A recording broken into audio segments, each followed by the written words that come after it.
All right, the traveling salesman. It's pretty famous actually. All right, this video is about traveling salesman. All right, let's do my favorite graph, which is I call it a unit square, which is a box. Each side has the edge of 1. That's the weight. And each of these guys will be square root of 2. This is like a graph, you call it. You call this A, B, C, D, right? All right. So pretty much the problem is you have to visit each of those edges once and come back to the where you started. So for example, I can go A, B, D, C, then back at A, or I can go A, C, D, D, back at A, or I can do A, B, C, D, A, or go the opposite way. Or I can do, so I can go that way, or I can go the opposite way. Like that. This way, that way, that way, that way. And I can also go like that. From this is also a tour. That, and the other way. Going this way, or the other way, which is like that. Going that way. Okay, my handwriting is terrible. It's very ugly. But you get the idea. So technically, there are 6 different ways you can go with this graph of 4. Okay, so we're going to call it n. N is 4. That's the amount of vertices this graph has. There's 4 ways you can do it. Sorry, there's 4 vertices, 6 ways you could do it, but only 3 unique. 3 unique because these are the same, those are the same, and these guys are the same, just going the opposite way, right? Yeah, so 6 different ways, 3 unique. And there's a formula to know how many tor you can have. It's just the formula. It's n minus 1 factorial over 2. Alright, so obviously that's the problem right here. It's the n minus 1 factorial over 2. Because, how can I say this? The amount of different ways you could do it, like, blows up. So as n goes to, like, infinity, this thing blows up like super infinity. That's not even a word, but you know what I mean. So, yeah. So no one knows how to find a tor out of all this, so many tors. Which one is the shortest? For example, my special graph, obviously the shortest one is this one, or that one, because, you know, these are 1, 1, 1, so it's just going to be 4. If anything like here, which is square root of 2, is going to be more than 4. So obviously, that's the problem. There's also another thing you can do with the graph. It's called the Euler's tor. The Euler's tor is pretty simple. It's saying like, instead of visiting each edge once and coming back to the same one, you have to visit each edges once and come back where you started. Alright, and Euler, it's called Euler's theorem, has a great theorem. It says for every graph, for example, this graph is n equals 4. For any graph, you look at each vertex. If there's an even number of even number of edges coming from each vertex, then yeah, there's a Euler tor there, pretty much. So, but as you can see, this one, there's 3, 3, 3, 3. You might be tempted to say, oh, hey, there's no Euler tor here, there's only 3 on each. But as I showed you before, technically, each of those guys is even because you can go forward or backwards. Because if it's undirected graph, okay, technically there's no Euler's tor. But if it's a regular graph, which means you can go forward or backward, then there's always going to be an Euler's tor because each of these is going to be an even because you can go forward or backward. For example, this graph right here, if you imagine all of this guys going this way, this guy go that way, this guy go that way, this guy go that way, some go that way, some go that way. Could imagine another graph. It's the same graph, but another one on top of it. It just go in the opposite way. So this one will go that way, this one will go that way, this one will go that way, this one will go that way, this one will go this way, this one will go that way. So it's even. It's twice. So each complete graph, if we don't specify it's undirected, it has an order tore because it's always going to be even. Alright, keep that in mind because with this, I'm going to show you a relationship between the Euler tore and the Hamiltonian cycles. I don't think I've seen that anywhere, in published anywhere, but it's pretty cool. Alright, to do that, we have to solve another problem. Okay, let's go back to my favorite graph. Boom, boom, boom. 1, 1, 1, 1. Square root of 2, square root of 2. Okay, by the way, I call this a unit square. It's my favorite graph. Anyway, this graph right here. I'm going to ask a different question. The traveling salesman problem asks you which Hamiltonian tore, meaning you take one edge, you visit all the other edges, come back to that same edge, which one has the smallest weight? Which one has the smallest distance, you could say? That's the $1,000,000 question. Alright, we're not going to solve that, obviously. We're going to solve a similar question. We're going to ask, what is the average tore of all the Hamiltonian cycles? Alright. My handwriting is so ugly, but bear with me. I'm saying, okay, we know the total amount of Hamiltonian cycle in the complete graph of n is n minus 1 factorial over 2. So this is a really big number. So that's what the problem is. The problem is this number is too big.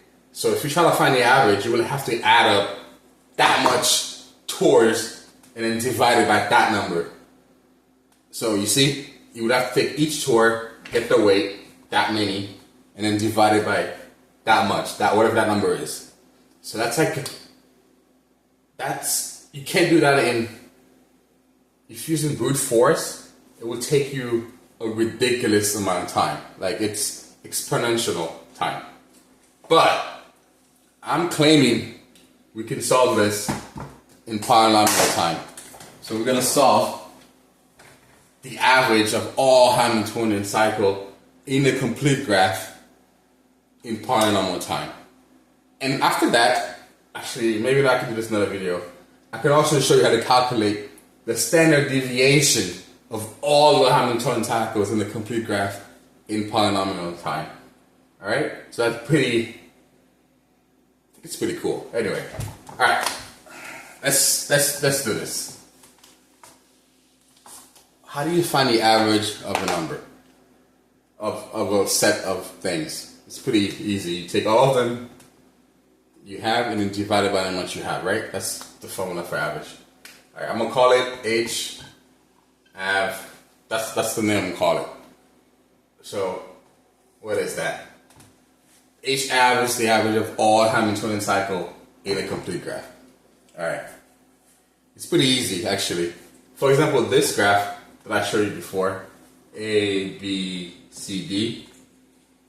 If I were to write all the tores, like it would be like this: A, B, then it's going to be B, C, then C, D, then it's D, A. And then another tore could be, I'm not going to do the reverse because, like I said, I'm just going to write all the unique ones. So another one could be A, B, that's A, B, then D, D, A, B, B, D, then D, C, then back to C, A. Another unique one could be AD, then DB, BC, let's say AD, DB, BC, and then obviously CA. Alright. I don't know why people never realize this, but you can see that each edge, if you write down all the tors, you realize each edge repeat the same amount of time. Alright, for example, AB, in all the tors, AB will repeat twice. Here and here. BC repeat twice. BD repeat, or DB backwards, same thing, repeat twice. CA right here, repeat twice. AD repeat twice. CD or DC repeat twice. Right? So we're looking for the average. So we have to find out how many. We have to add up all the tors together and then divide it by n minus 1 factorial divided by 2. That's the unique. We have to add up all those tors together and then divide it by that number. But since we know each of these edges is going to repeat a number of times, then if you add up all the edges together, you can skip that. You could just write it like this. Take an edge, call it E, you multiply it by the number of time it repeats. Oh, that's not how you spell repeat. Right? Take each edge, multiply the amount of time it repeats. Then that will give you the sum of all the Hamiltonians together. If that makes sense. So imagine if I take this Hamiltonian cycle this way, add it with this, add it with that. I can do it like that, but it's like basic mathematics. Or I could take, for example, if I have like something like this, x plus b plus c plus 2x plus b plus, I can just put all the x's together. I can just write 3x plus 2b plus 2c, like that. Like put all the like terms together. But since all the like terms are going to repeat the same amount of time, I can write the average of all Hamiltonian cycle as each edge, the amount of time each edge repeat, divided by this number, which is n minus 1 factorial 2. So this is the formula. We have to solve for that. If we know how many times each edge repeat, then we could calculate the average of all Hamiltonian cycles in a graph. But if we calculate how many times each edge repeats in part number of time, theoretically we calculate the average of all Hamiltonian cycles in a complete graph in polynomial time. Alright, let's do it then. So the question is, how many times each edge is going to repeat? Like in the whole universe of all the Hamiltonian cycles that exist in a complete graph, how many times each edge is going to repeat? Alright, to do that, which is the whole basic of this whole paper I wrote, you have to do this thought experiment. Alright, it's pretty simple. Let's find the easiest possible situation. That's the thought experiment. So it goes like this. Imagine two edges that are so close together, like ridiculously close, but it's A and B. They're ridiculously close together. And then like almost infinity away, like very, very far away, we're gonna have a whole bunch of other edges. Whatever, it could be whatever. So there's a whole universe of edges right here. And then infinity away, like very, very far away, there are two edges that are very, very, very small together. And my question is, how many times does this edge repeat in all the Hamiltonian cycles I could do with this graph? Alright, for example, let's draw the graph. Let's draw the complete graph. So this guy will look like this, boom, boom, boom. Let's make this a circle. So all these graphs are completely connected to each other. These two graphs are together, two different edges, close together. And they're going to be connected to this complete graph. So each edge here has a line connecting to this edges right here. How many times does this graph repeat? How many times cycles exist in this graph? Well, it's simple. It's n minus 1 factorial over 2. Whatever edges exist here plus those 2. This is specified, alright. But this graph, those 2 points are so close to each other that in a way, you can consider them technically as 1 point. And each edge that's connected to edge AB, like for example, let's say this point for example, if I draw a line from that edge to A, and I draw another one to B, those 2 lines are going to be almost the same line.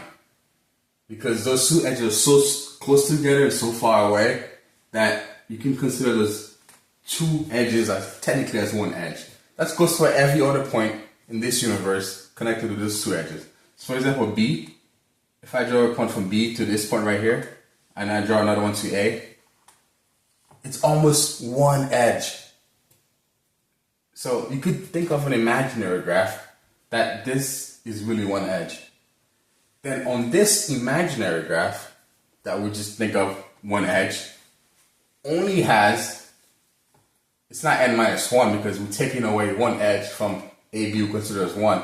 This n minus 1 becomes n minus 2 factorial divided by 2. That's how many Hamiltonian cycle you can make with this imaginary graph when we consider this point as 1 point.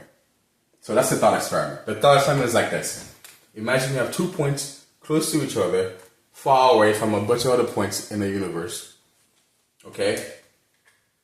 Those points are so close and far away from all the other ones that each edge connecting from a point here to any point here is almost identical to an edge connecting B to that same point over here, because they're just so close and so far away.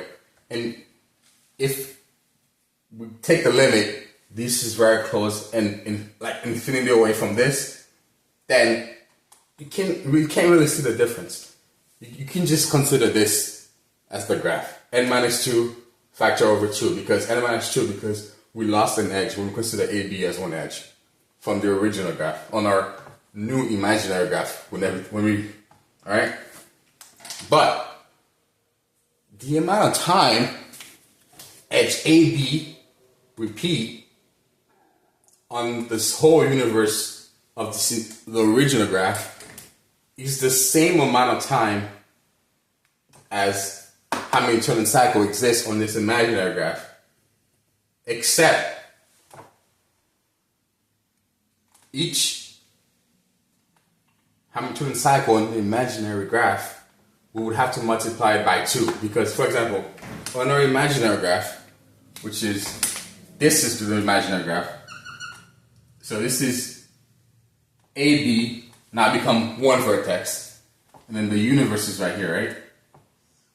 Like that. This is our imaginary graph, which is the same as this graph, but imaginary because we consider this as 1 edge. Alright.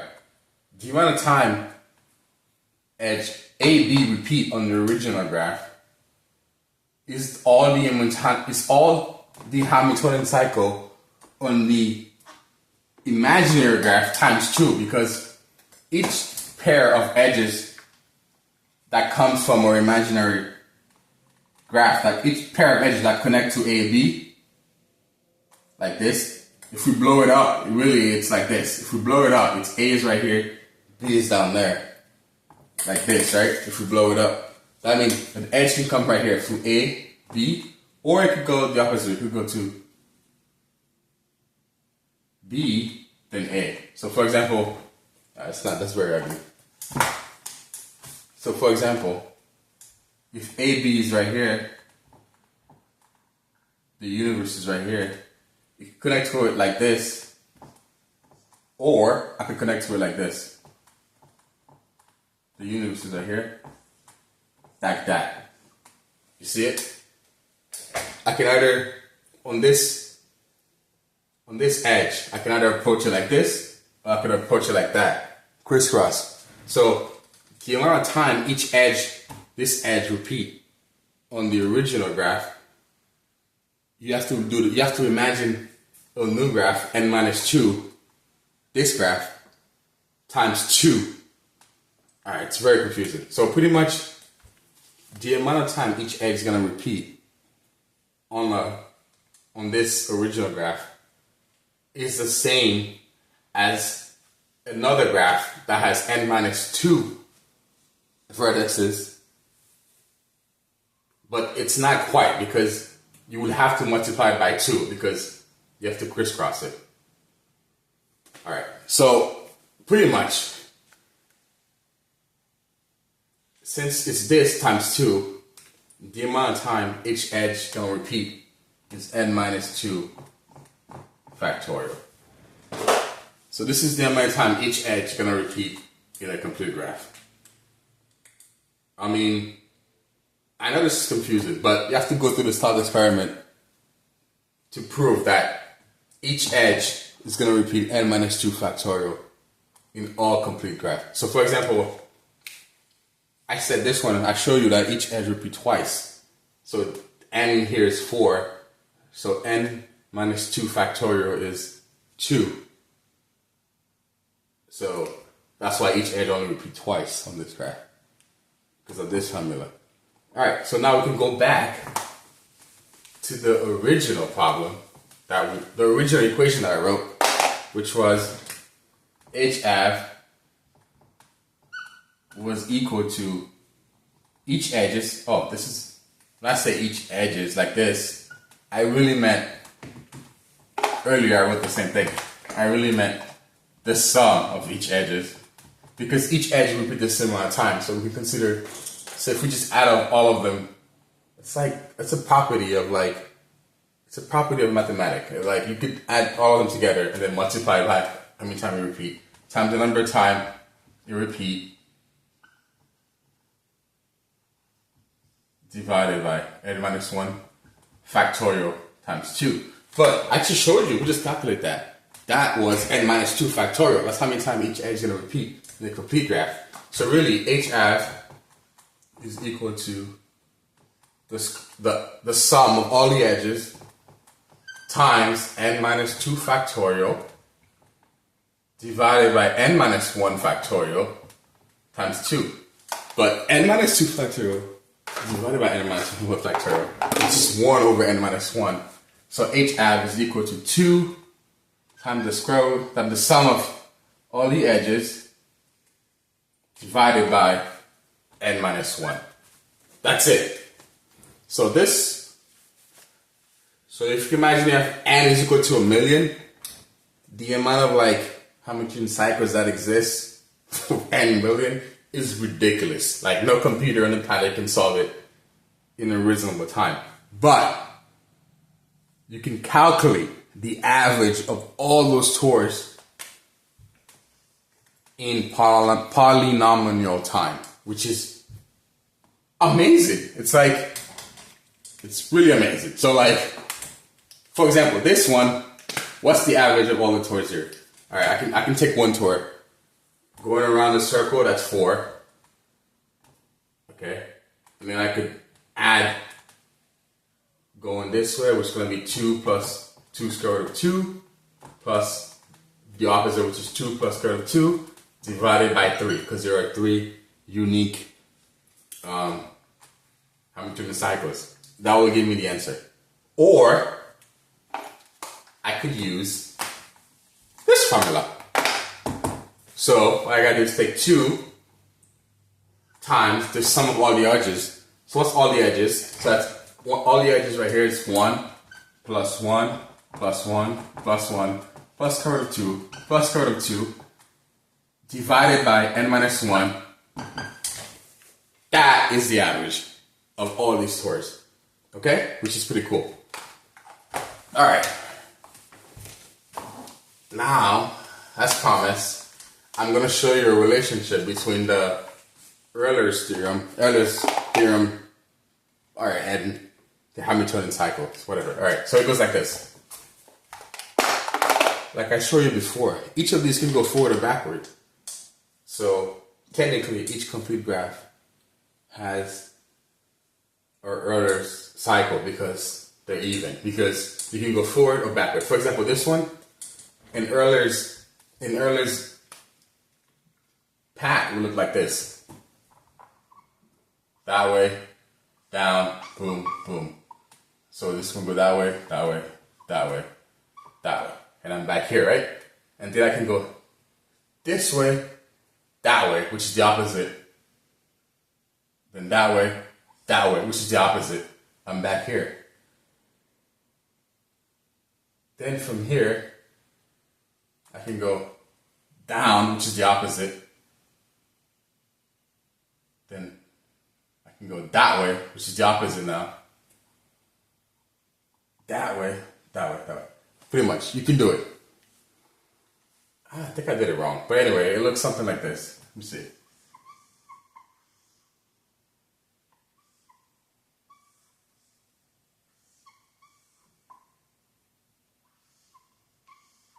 Something like that. So I go forward and then I go backward. So even though I'm not going twice in an edge, because at first I went this way, but the second time I went there, I went the opposite way. So each complete graph has an Euler's edge. And if you add up all the edges of the Euler's pad, you could weight it. So you could call this WE as the weight of the Euler's pad, right? Well, the Euler's pad, really, that is just the sum of all the edges. So back to the formula we had earlier for the average. So we had HF was equal to 2 times the sum of all the edges divided by n minus 1. But this sum of all the edges is just the weight of the Euler's torque. Because the Euler's torque goes through every edge at least once, right? And if it goes through it twice, it doesn't matter because the 2 is gonna cancel out when you take the average. So you change this E right here with WE. With WE, where this WE is just the weight, then you don't have to put the sum there because the Euler's torque is every edges. So you can just write this. So that 2 times the weight of the Euler's torque divided by n minus 1 is equal to the sum of all the Hamiltonian cycles divided by n minus 1 factorial 2. This is the relationship. So you see the sum, so 2 times the weight of the Euler's torque divided by n minus 1 is equal to the sum of all the Hamiltonian cycle divided by n minus 1 factorial divided by 2. So, which is also happen to be the average of all the Hamiltonian cycle in a complete graph. So that's it. So this is pretty cool. I'm sure you could write this using matrix theory, whatever, but I don't know. All right, but like I said, if you want, I can show you guys how to do the standard deviation of all the Hamiltonian cycles, and then you could do the average of all the cycles that pass through a specific edge, the Hamiltonian cycle, the standard deviation that pass through specific edges, and then you could use that, put it like in a thermodynamic system, and you could realize that finding anyway, it goes crazy. But anyway, that's pretty cool.